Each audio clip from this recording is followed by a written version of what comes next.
হুয়াল ফাউজুল আযীম। আল্লাহ বলছে প্রতিনিয়ত তোমার যেটা প্রয়োজন সেটা হচ্ছে আমি আল্লাহর সন্তুষ্টি। সুবহানাল্লাহ বলে না? আলমে আরওয়াহ রূহের জগতে কার সন্তুষ্টি প্রয়োজন ছিল? আলমে বুতুন মায়ের পেটের ভেতরে কার সন্তুষ্টির প্রয়োজন ছিল? আলমে দুনিয়া আল্লাহর সন্তুষ্টির প্রয়োজন। বারজাখ আখিরাতে কার সন্তুষ্টি? আল্লাহর সন্তুষ্টি যদি থাকে আপনাকে আমাকে আর ঠেকায় কে?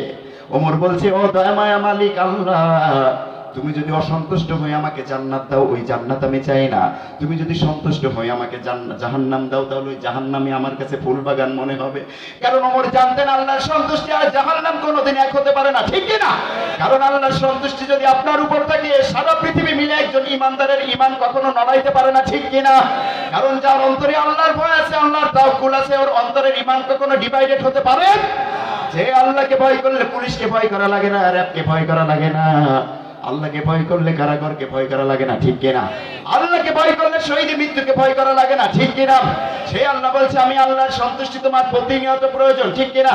এরপর যেদিন জান্নাতে চলে যাব আল্লাহ তেলাওয়াত শোনাবেন, এবার বলবেন তুরিদুল আহসানামিন, এর চাইতে বড় আর কি কিছু চাও? বান্দা ভুলে বলে ফেলবে মালিক আমরা আরো কিছু নিয়ামত চাই না, কোরআনে যা কিছু দিয়েছো আমরা বেশি বেশিই পেয়েছি। আল্লাহ বলবে যেই মালিককে না দেখে সেজদা করেছো, যেই মালিককে না দেখে দান করেছো, সদকা করেছো, যেই মালিককে না দেখে 13 বছর পর্যন্ত জেল খেটেছো, বাতিলের সাথে কম্প্রোমাইজ করো নাই, ওই আল্লাহকে তো এখনো দেখো নাই। বান্দা বলবে ও মালিক তোমাকে দেখার কাছে সব নাজ নেয়ামতের গুরুত্ব শূন্য হয়ে যায়, সবকিছুই থাক আমরা তোমাকে দেখতে চাই।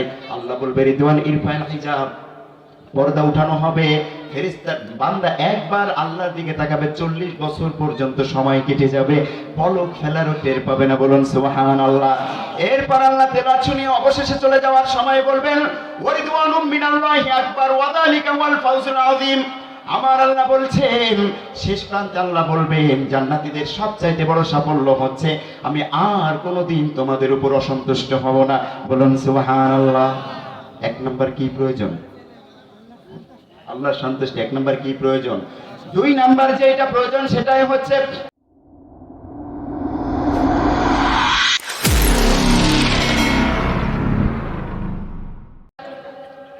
আল মাল ওয়াল বানুনা জিনাতুল হায়াতিদ দুনিয়া।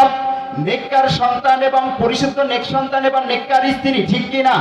এই দুজনের ভালোবাসা আপনার প্রতিনিয়ত প্রয়োজন দুনিয়াতে বাঁচতে হলে। স্ত্রী যদি সুন্দর হয়, স্ত্রী যদি আমলকারী হয়, স্ত্রী যদি দিনদার হয়, সংসারটা মিনি জান্নাত হয়ে যায়, ঠিক কিনা? কিন্তু আল্লাহ রাসূল বলেছেন আদ-দুনিয়া কুল্লুহা মাতাউ খায়রু মাতাউদ দুনিয়া আল মারআতুস সালিহা। দুনিয়ায় যা কিছুই দেখো সবকিছুই সম্পদ, সবচাইতে দামি সম্পদ হচ্ছে নেককার স্ত্রী, বলুন সুবহানাল্লাহ। আমরা বললাম 1 নাম্বার যেটা সেটা তো এন্টিমেটার, 1 গ্রামের দাম $100 ট্রিলিয়ন। ও মালিক 2 নাম্বার যেটা ইয়া রাসূলুল্লাহ ক্যালিফোর্নিয়া 1 গ্রামের দাম $27 ট্রিলিয়ন। আপনি কেন নেককার স্ত্রীর কথা বললেন? আল্লাহর রাসূল বলেছেন নেককার স্ত্রী জান্নাতে চলে যাবে, জাহান্নামী হয়ে যাবে স্বামী। আল্লাহ না করুন আমি আব্দুল্লাহ আব্দুর রহিম আব্দুল করিম জাহান্নামী।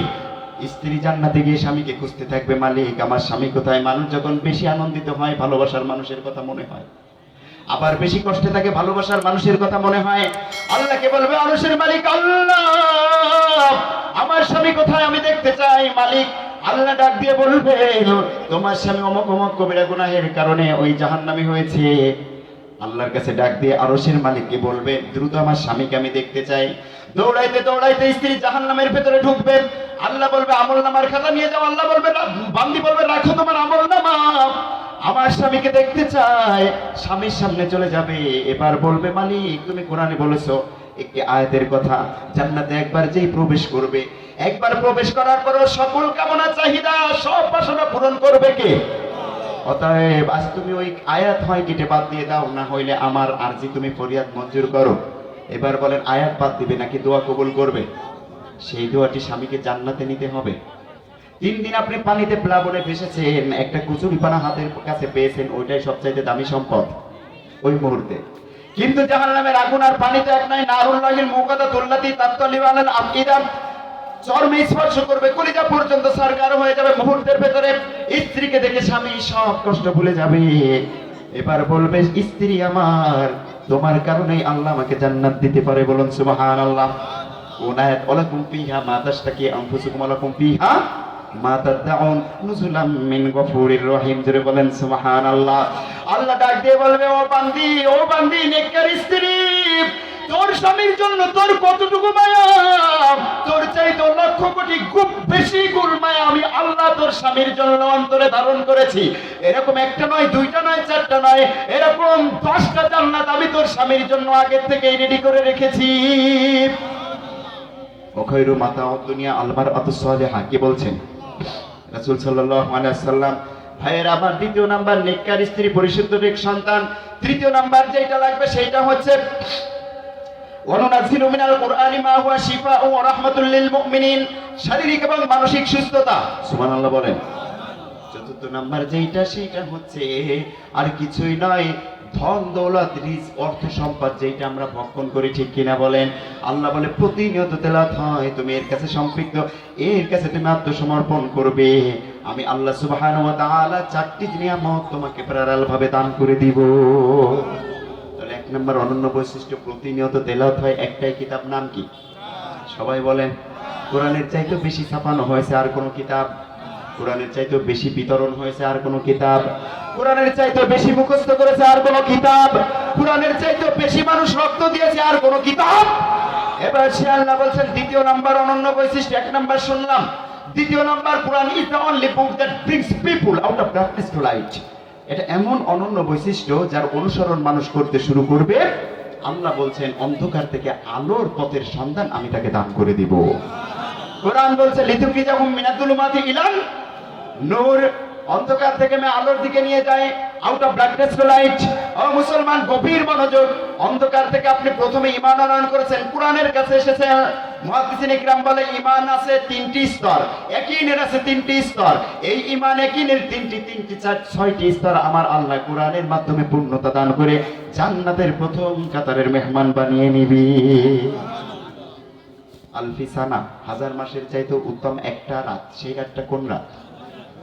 কদর। 1000 মাসের চাইতে উত্তম। কিন্তু আমি যদি এখন বলি যে কত উত্তম, তা কিন্তু আপনারা বলতে পারবেন না, কঠিন হয়ে যাবে, ঠিক না? কত উত্তম? আপনি আমি হায়াত পেয়েছি 60 বছর, ঠিক না? অন্য উম্মত, অন্য নবী পেয়েছে কয় বছর? 100 বছর, 1000 বছর, ঠিক না ভাই? 900 বছর পেয়েছে নূহ আলাইহিস সালাম প্লাস। তো উনাদের আমল বেশি না আমাদের আমল বেশি? উনাদের বেশি না? আমরা 60 বছর পরে কি করব? আবার আল্লাহ রাসূল বলছে আমি রাসূল এবং আমার উম্মত, অন্য কোন উম্মত তো দূরের কথা, নবীও জান্নাতে প্রবেশ করতে পারবে না যতক্ষণ না আমি আর আমার উম্মত জান্নাতে প্রবেশ করব।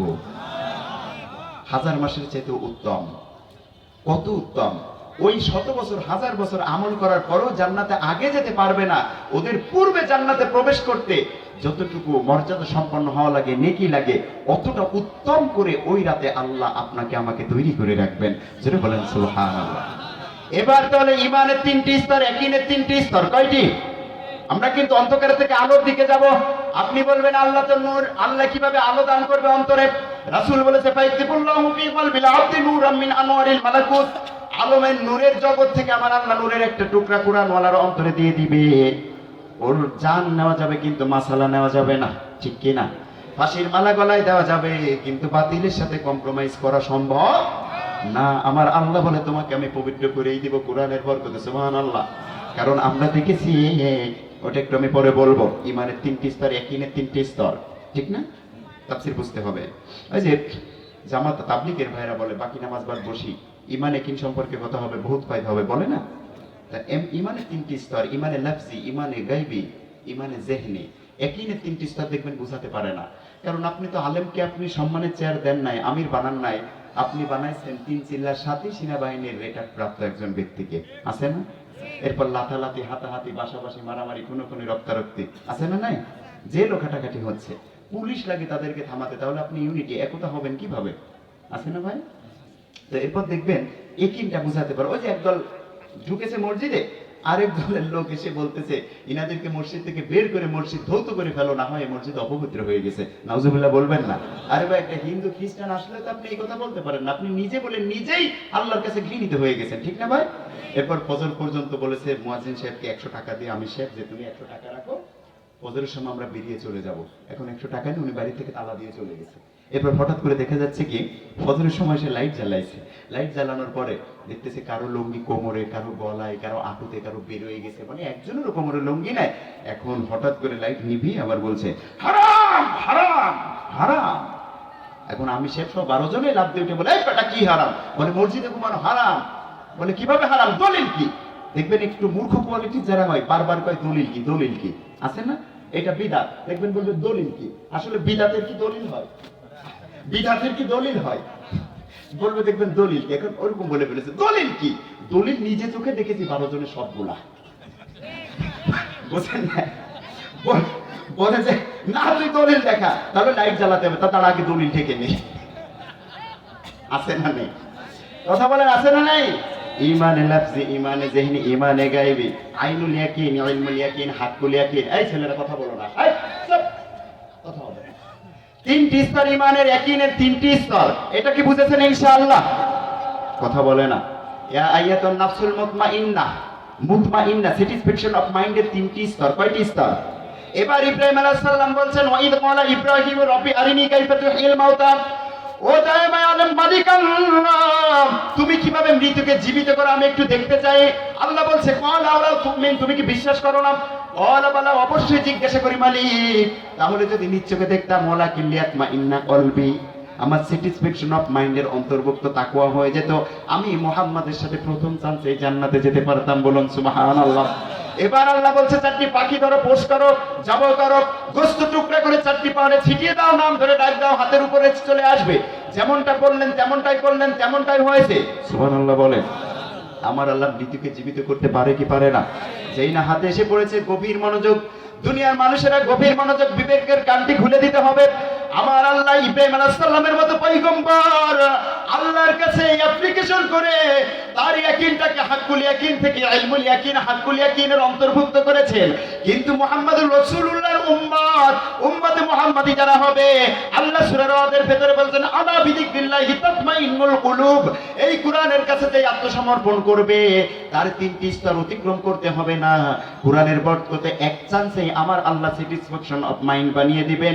কোরআন ওয়ালারাই প্রথম কাতারেই জান্নাতুল ফেরদাউসের ওয়ারিশ হয়ে যাবে। ফাইকিবুল্লাহু ফি কলবিল আবদি নূরাম মিন আনওয়ারিল মালাকুত, নূরের টুকরা অন্তরে দিয়ে দিবে। আপনি বলবেন হুজুর এইটা কিভাবে সম্ভব? আমি বলবো অবশ্যই সম্ভব। সূর্য আকাশে কয়টা? অবশ্যই একটা। যতগুলি নদী, যতগুলি সমুদ্র, যতগুলি পুষ্করী, যতগুলি পানি, যতগুলি গ্লাস পৃথিবীর বুকে আছে, সবকিছুর ভিতরে এক একটা করে সূর্য দেখা যায় কি যায় না? আসলে সূর্য কয়টা? আল্লাহ হচ্ছেন নূর। আল্লাহু নূরুস সামাওয়াতি ওয়াল আরদি মাসালু নূরিহি কামিশকাত। কি বলছেন? আল্লাহ হচ্ছেন নূর, প্রত্যেকের অন্তরে। সুম্মা সাওয়া ওয়া নাফাকা ফীহি মির রূহি, রূহের মাধ্যমে ফুৎকার দিয়ে আমার আল্লাহ রূহ ফুঁকে দেয়। অতএব প্রত্যেকের জ্ঞান, রূহের জ্ঞান, আল্লাহর নূরের জ্ঞান অন্তরে দিয়ে দিয়েছেন। সুবহানাল্লাহ বলেন। তার মানে out of darkness to light. 2 number জিজ্ঞাসা করলাম মালিক তুমি তো অন্তরের নূর মাহফুজ করে দিবে। এবার আল্লাহকে জিজ্ঞাসা করলাম আমি হয়তো পানি পান করতে চেয়েছি, এই মগের ভেতরে যদি ময়লা থাকে হুজুরকে আমাকে পানি দিবে? আবার যদি আমি খাবার চেয়ে থাকি, ওই প্লেটে যদি ময়লা থাকে আমাকে কি ভাত দিবে? ময়লাযুক্ত প্লেটে, ময়লাযুক্ত গ্লাসে আমাকে খাবার দিবে না, পানি দিবে না। আল্লাহ বলছেন আমি যখন নূর মাহফুজ করব কোরআনের বরকতে, ওই অন্তরে যদি গুনাহ নামক যার ময়লা থাকে, ওই অন্তরে আমি আল্লাহ নূর দিব না।